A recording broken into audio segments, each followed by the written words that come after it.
Militer Rusia dan Ukraina memperbarui informasi dari garis depan dalam 24 jam terakhir. Terjadi kontak senjata di sejumlah wilayah.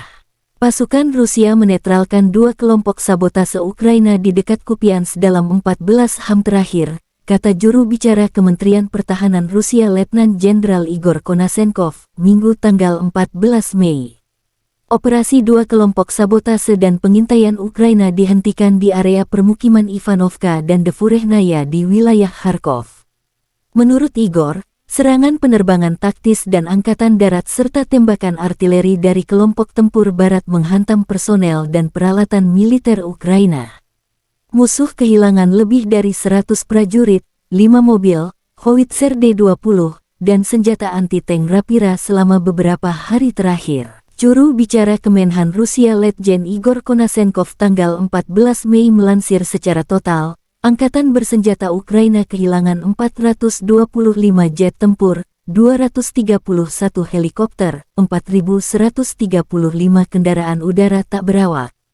Juga kehilangan 421 sistem rudal anti pesawat, 9.159 tank dan kendaraan tempur lapis baja lainnya, 1.100 kendaraan tempur berbagai peluncuran sistem roket, 4.813 senjata dan mortir artileri lapangan, serta 10.193 unit kendaraan militer khusus sejak awal operasi militer khusus digelar.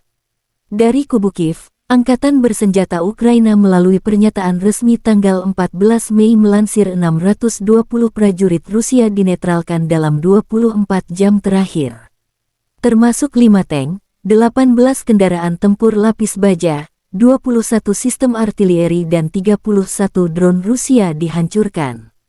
Secara total, Moskow sudah kehilangan 198.880 prajurit sejak awal agresi skala penuh tanggal 24 Februari tahun 2022 lalu. Presiden Ukraina Volodymyr Zelensky berkunjung ke Berlin, Jerman untuk meminta dukungan melawan Rusia setelah mengunjungi Roma, Italia. Konflik Rusia dan Ukraina sudah memasuki hari 445. Belum ada tanda-tanda perdamaian.